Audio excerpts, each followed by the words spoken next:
क्यों? बोले राम यदि राजा बन गए ना साहब तो रावण को कौन मारेगा, इसलिए मां हमारी सहायता करो।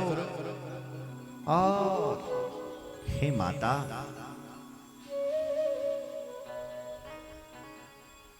हे माता, आप हमारे कार्य को सिद्ध करो। सरस्वती माता से जब ऐसा कहा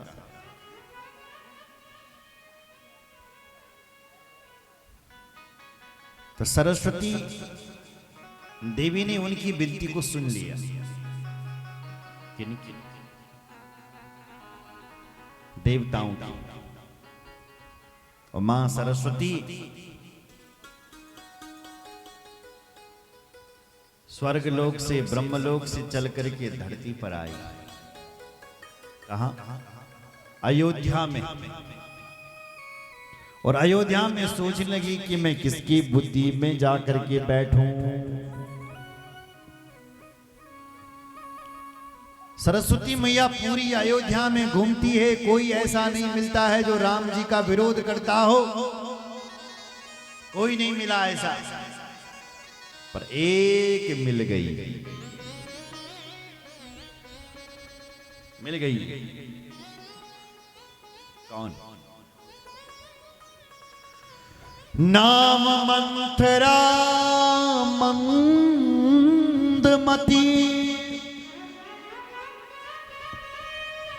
चेरी के कई के, अजस पिटारी ताई करी, गई गिरा मति फेर। सरस्वती जी आई, सोचने लगी मैं किसकी बुद्धि में बैठूं, कौन राम को वनवास दे सकता है, कौन राम का यहां विरोध कर सकता है। लेकिन सरस्वती जी को कोई नहीं दिखा जो राम का विरोध कर रहा हो अयोध्या में, क्योंकि वो तो अयोध्या है साहब, वहां तो सब लोग राम जी के प्रेम से परिपूर्ण भरे हुए हैं। लेकिन एक मिल गई बल, मंथरा। कौन है ये मंथरा? बोले ये केकई माता की दासी है, दहेजमान मिली मंथरा। बोले जय श्री राम। तो मंथरा भी की बुद्धि में आकर के मां सरस्वती बैठ गई।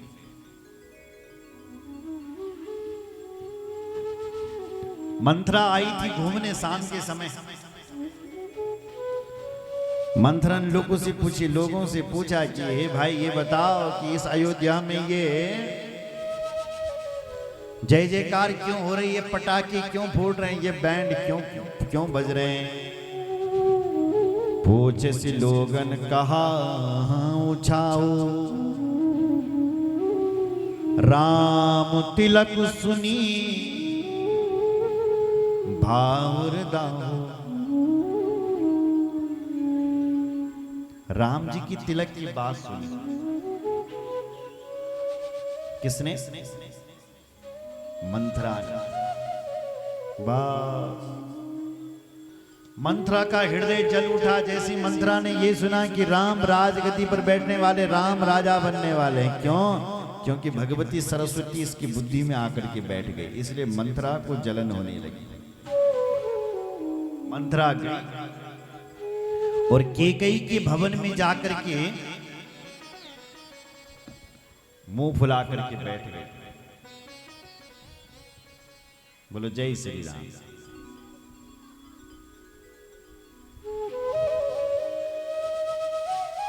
बोलो जय श्री राम।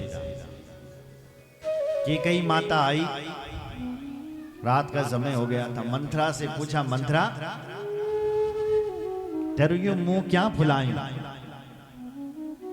क्या हो गया, मुंह क्यों फुला रखा है, उदास क्यों बैठ रखी है। हंसी कहा रान गाल बड़ तोरे, दीन लखन सीख अजमन मोरे। लखन ने तुझे सीख तो नहीं दे दी है, लक्ष्मण ने तुझे लात तो नहीं मार दी है, क्योंकि राम जी को विरोध करते बोले मंथरा। तो लक्ष्मण जी जख तक पटाख ठोक दे राजा रहते, क्योंकि जो राम जी का विरोधी है उसको लक्ष्मण देख नहीं सकते हैं, जहां देखते हैं वहीं ठोकते हैं, वहीं मारते हैं। इसलिए राम जी का विरोध करती थी। तो इसलिए कई मां पूछ रही है, कहीं लक्ष्मण ने तुझे सीख तो नहीं दी, मार तो नहीं दे दी, क्या हो गया, क्यों तूने ये मुंह फुला रखा है? और एक बात की कई ने और कह दी कि सबसे पहले पूछा मेरा राम ठीक तो है, तूने मुंह फुला रखा है, राम जी ठीक तो हैं? और फिर पूछा राजा दशरथ ठीक तो हैं? और फिर पूछा लक्ष्मण ठीक तो हैं? और अब लास्ट में पूछ रही है भरत और शत्रुघ्न ठीक हैं? सभे रानी कह सिकिन कुशल राम महिपाल, लखन भरत रिपु दमन सुनी भाकुबरी उरिसा। उस कुबड़ी के मन में ब्लॉड जलन बैठी वन कि देखो तो जिस राम का तिलक होने वाला सबसे पहले उसी राम के बारे में पूछ रही है। इन शब्दों से लगता है कि कैकेयी मां राम जी से बहुत प्रेम करती है। बोलो जय श्री राम।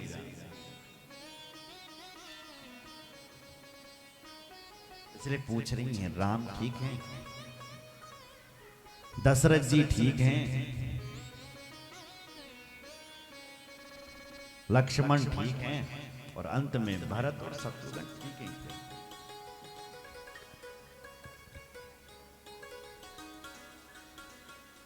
वो कुबड़ी बोली राम ही छाड़ी कुशल के आजू, राम ही छाड़ी कुशल के आजू। राम जी की जैसा कुशल कौन हो सकता है?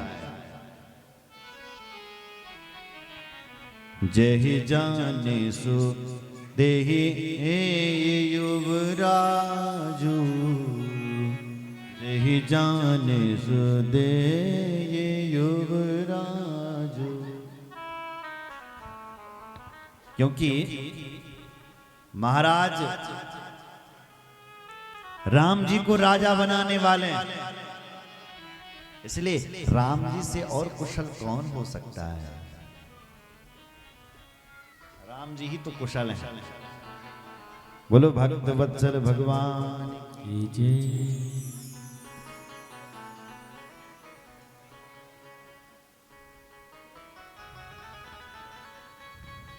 कैकेयी माता ने कहा राम का राज अभिषेक होने वाला है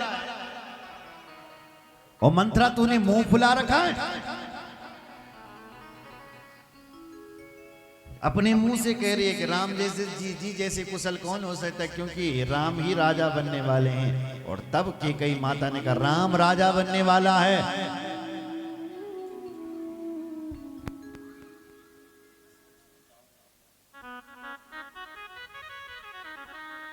बोलो जय श्री राम।